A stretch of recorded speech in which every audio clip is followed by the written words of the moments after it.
रामकृष्ण हरे. सज्जन हो, आज आपणाला संपदा सोहळा नावडे मनाला संत श्रेष्ठ तुकाराम महाराजांच्या अभंगावर पंढरीच्या वारीच्या निमित्ताने हे विवरण या अभंगावर ऐकवित आहे. मनाचे कान करून ऐका.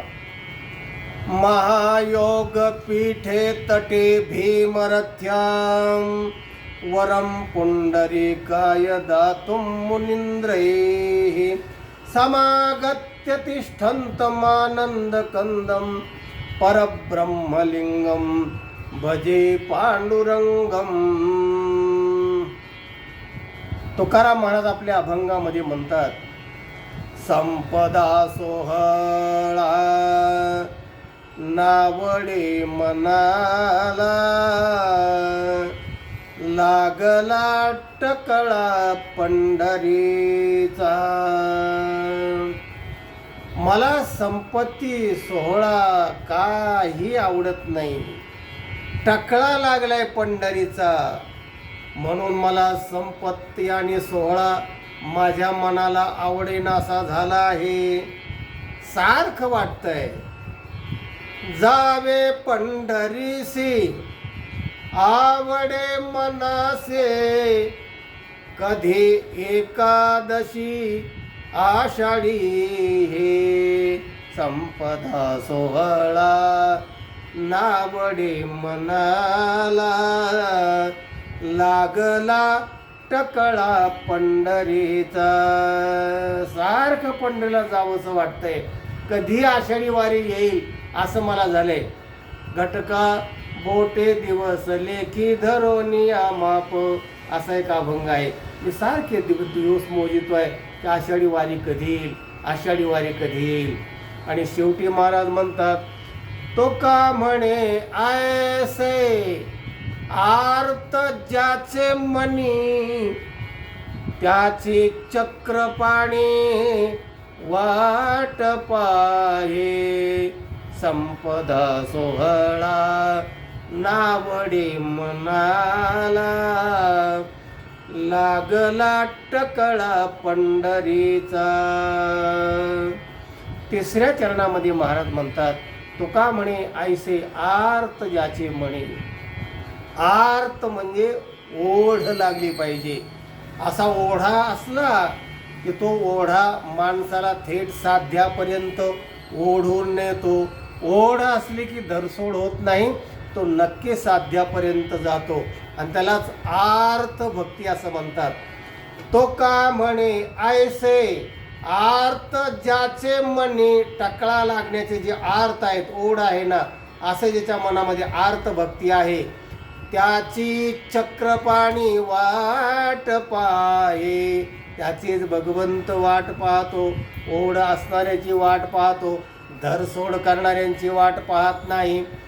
तेच शंकराचार्य म्हणतात की अशी जर ओढ असेल परमार्थाची, हरीची, तरच तुमच्या जीवनामध्ये सार्थकता आहे. नाही तर काही तुमच्या संपत्तीचा सोहळ्याचा उपयोग नाही. काय म्हणतात आचार्य ऐका.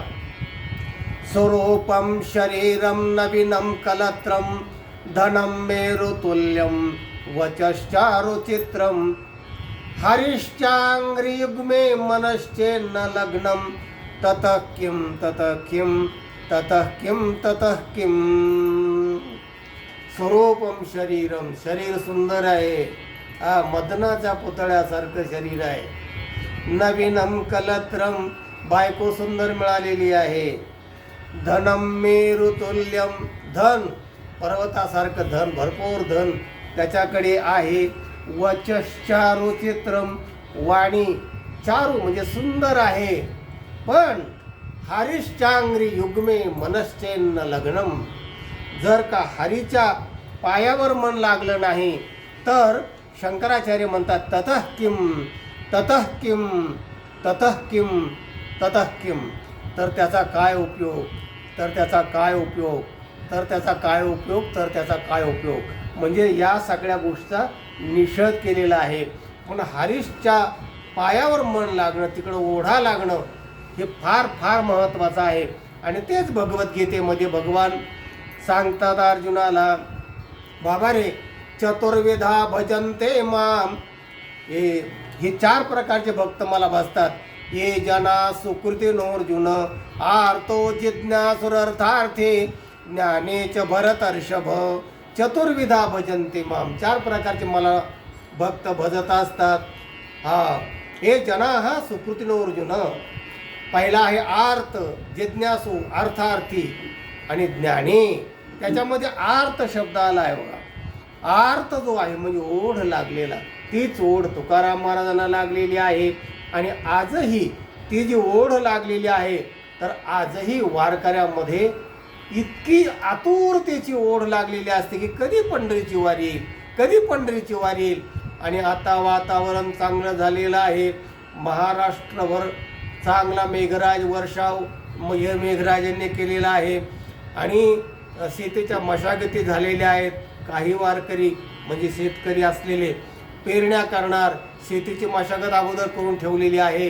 आणि चांगला हा वातावरणाचा आनंद द्विगुणित होण्यासाठी आता फक्त टकळा लागलाय पंढरीच्या वारीकडे.